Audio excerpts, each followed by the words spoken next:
Barada, une émission couleur jeune. Une émission des jeunes pour les jeunes, pour la culture de la non-violence, la citoyenneté et le développement, pour mes frères, pour mes soeurs, pour mes potes. Une émission des jeunes pour les jeunes, pour la culture de la non-violence, la citoyenneté et le développement, pour mes frères, pour mes soeurs, pour mes potes. Barada pour des jeunes, Barada avec les jeunes, Barada couleur jeune, émission couleur jeune, Barada. Ce programme est de Church for Common Ground avec un appui financier de l'Union européenne.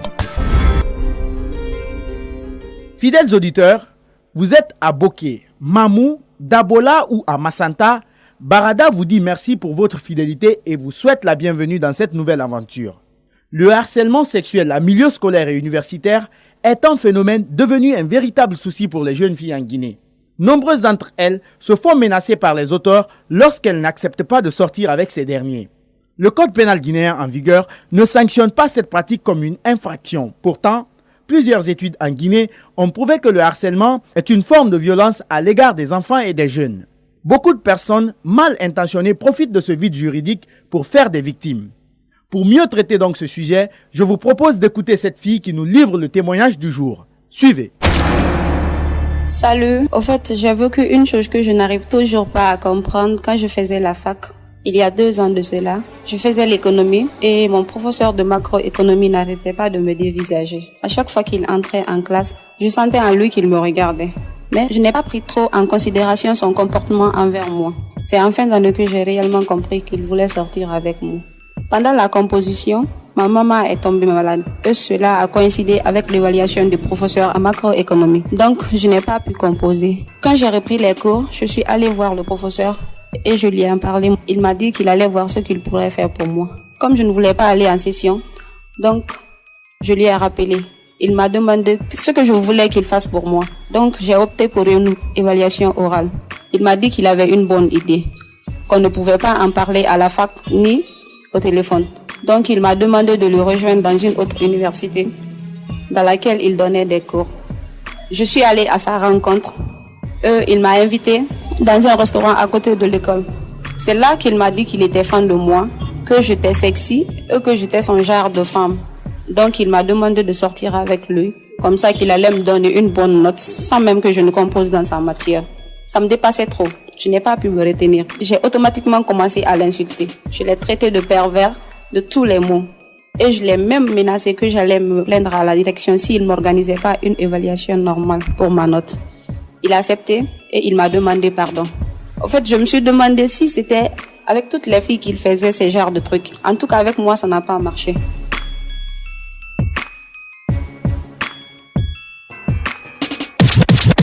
Chers potos, après ce témoignage de notre ami, place à présent au talk show, la rubrique du débat entre jeunes. Aujourd'hui, Hassatouba et Mamadou Kosa Kamara sont nos invités. Suivez plutôt la discussion. Kosa Kamara et Hassatouba, bienvenue dans ce talk show. Merci. Bonjour. Alors, je commence par toi, Mamadou Kosa Kamara. Tu as écouté ce témoignage. Quelle est ton analyse? D'abord, je me réjouis le fait que la fille n'est pas tombée dans les mailles de ce professeur qui, entre guillemets, ne mérite pas d'être professeur. Il mérite d'être carrément radié du rang des professeurs. C'est une pratique que moi, je dénonce et qui est regrettable. Voilà, Hassatou, ton mot après avoir écouté ce témoignage de notre ami. Comme vient de le dire mon ami Kosa, c'est très bien pour la jeune fille de ne pas tomber dans les pièges de ce professeur. Et aussi, c'est bien d'avoir dénoncé. Parce que le fait qu'elle arrive à exprimer, à parler à quelqu'un de ce qui lui est arrivé, c'est très bien, c'est déjà un pas. Et du coup, ce professeur-là, à la longue, il va devoir prendre toutes les mesures avant de reprendre ce genre d'acte. Kosa, toi, tu juges cette pratique scandaleuse.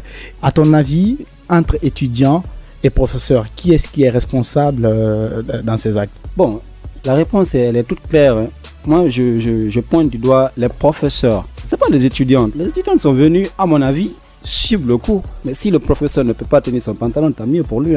J'avoue que les jeunes filles aujourd'hui sont fatiguées avec ces professeurs-là. D'accord? Le professeur est venu donner un cours. Il n'a pas apprécié une fille, elle est bien habillée, elle est mal habillée, tu es sexy, tu n'es pas sexy. C'est pas son rôle, le professeur.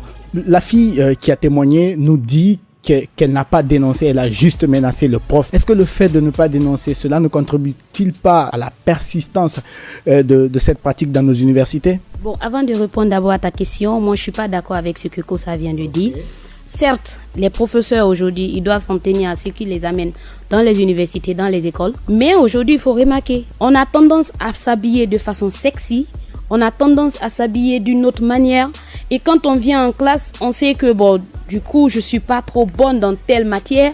Du coup, je peux tout faire pour séduire ce professeur, pour le charmer et l'attirer dans mon filet pour que ce professeur-là me donne des notes.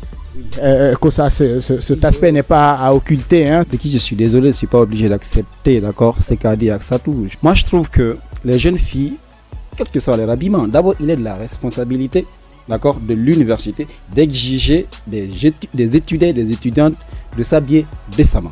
Ça, c'est un. A dit par exemple que les jeunes filles s'habillent très mal, de façon indécente, d'accord. Elles viennent en classe pour séduire les professeurs. Les professeurs, à l'air, ne doivent pas être séduits, d'accord. Il n'est pas du rôle d'un professeur d'être séduit par l'habillement d'une fille.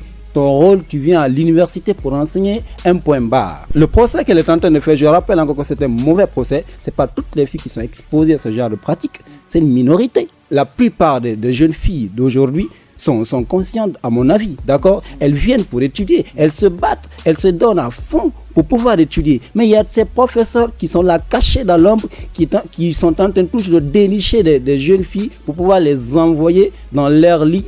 C'est une réalité que vivent les filles. Elles le dénoncent souvent, mais pourquoi est-ce qu'on n'agit pas? Il faut, à mon avis, qu'il y ait des structures qui puissent prendre ça en charge pour que quand une jeune fille se sente victime, d'accord, d'une telle pratique, qu'elle dénonce et puis qu'on traduise le professeur ou le fautif devant les tribunaux. C'est aussi simple que ça. Moi, j'ai envie de vous poser tous les deux une question. Kosa, par rapport à ton intervention, pourquoi les femmes qui sont en partie voilées ne sont pas harcelées par les professeurs? Je raconte une petite histoire.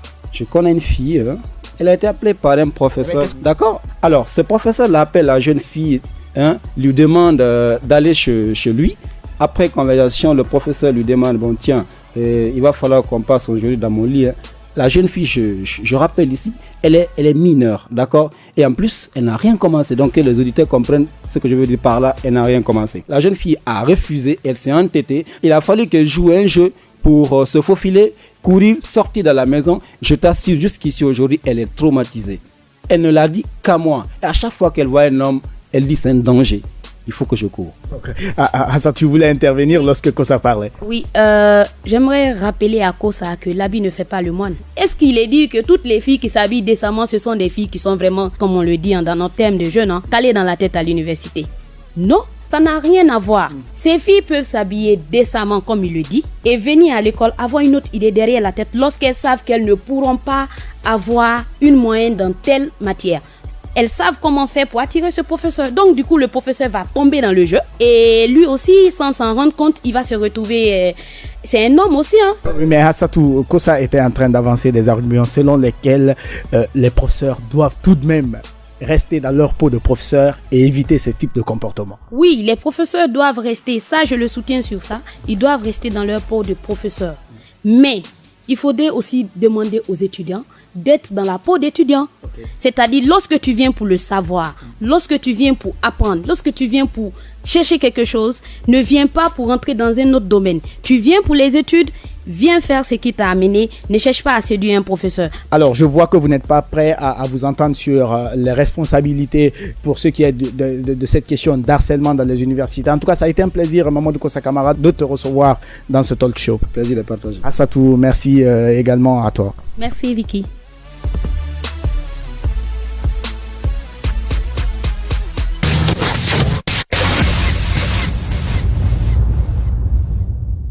Chers amis jeunes, c'est le moment d'écouter la rubrique Avis de l'expert pour une analyse du sujet du jour. M. Touré Demba, juriste et chef de département droit dans une université privée de Conakry, est notre invité. Il donne les facteurs qui favorisent le harcèlement et les pistes de solutions pour y remédier. Suivez notre entretien. Monsieur Touré, bonjour. Bonjour. Vous avez suivi les 2 premières rubriques de cette émission. Quelle est votre analyse dessus? À mon avis, la responsabilité du harcèlement sexuel dans le milieu universitaire peut être partagée. Elle n'est pas exclusivement à l'apanage des enseignants ni à celui des étudiants. Quels sont les facteurs qui contribuent au harcèlement sexuel dans nos universités? Avant de répondre à cette question, ce que j'aimerais dire, quand je dis que la responsabilité est partagée, je ne suis pas en train d'encourager la pratique. Il y a ce qu'on appelle l'éthique. Dans tout métier, il y a l'éthique de la profession. L'éthique, ce n'est pas un ensemble de règles qui se trouvent codifiées quelque part, mais qui relèvent de la morale.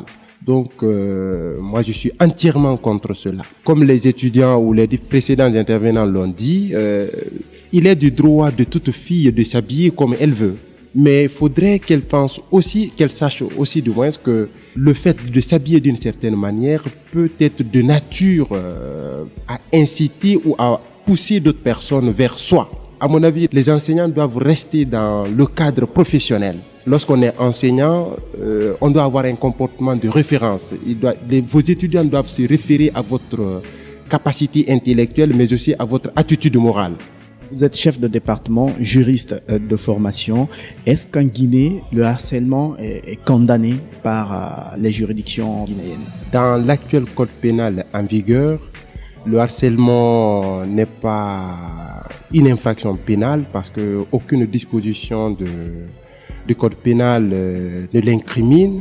Ce qu'il faut rappeler, c'est que le cadre juridique ne se résume pas qu'au code pénal. La Guinée a ratifié la Convention internationale sur les droits des femmes. La Guinée a ratifié le protocole de Maputo, qui, à mon avis, sont des instruments beaucoup plus protecteurs des droits des femmes. Donc, il va falloir un travail de transposition de ces instruments pour incriminer cette pratique qui est devenue très courante dans le milieu scolaire guinéen. Barada est une émission de jeunes. Qu'est-ce que vous conseillez aujourd'hui aux jeunes Guinéens pour éviter cette pratique? Si j'ai un conseil à donner, c'est pas seulement aux jeunes Guinéens, mais aussi aux jeunes Guinéens et aux enseignants. Aux jeunes Guinéens, je demanderais de s'habiller décemment, de mériter le grade d'étudiant.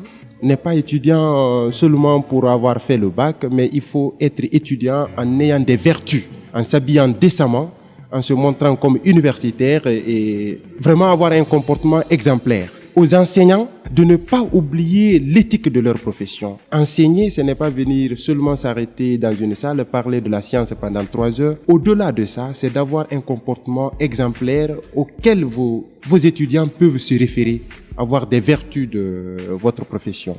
Et que peuvent faire les universités dans ce sens aussi, parce qu'on a parlé des étudiants, on a parlé des professeurs, mais aussi que peuvent faire les établissements pour mettre un terme à cette pratique? À mon avis, le fait de harceler une étudiante peut relever de ce qu'on appelle la faute disciplinaire dans le cadre de l'organigramme de l'université. Le règlement intérieur de l'université peut qualifier cela comme une faute disciplinaire. Et une faute disciplinaire entraîne des sanctions disciplinaires qui peuvent aller de l'avertissement, du blâme, de la suspension, voire même de la révocation de l'intéressé. Donc, aux universités, à la fois de prendre des mesures à l'encontre ou à l'endroit du corps enseignant ou encadreur, mais aussi prendre des mesures de rigueur pour contrôler l'habillement des étudiants.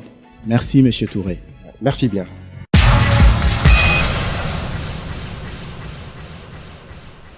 Mesdames et messieurs, amis jeunes, fidèles auditeurs, le harcèlement en milieu scolaire et universitaire est l'une des formes de violence dont sont victimes les enfants et les jeunes filles en Guinée. Le rapport de Search for Common Ground, financé par l'Union européenne sur les pires formes de violence faites aux enfants et aux jeunes en Guinée, le souligne clairement.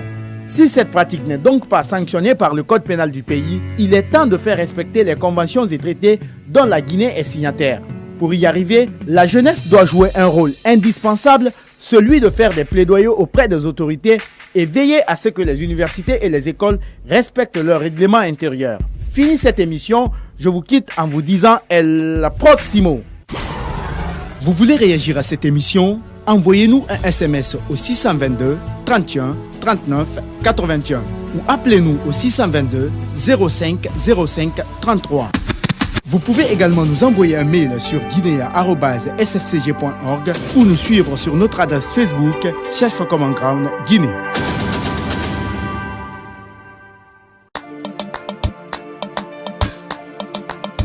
Barada, une émission couleur jeune. Une émission des jeunes pour les jeunes, pour la culture de la non-violence, la citoyenneté et le développement, pour mes frères, pour mes soeurs, pour mes potes.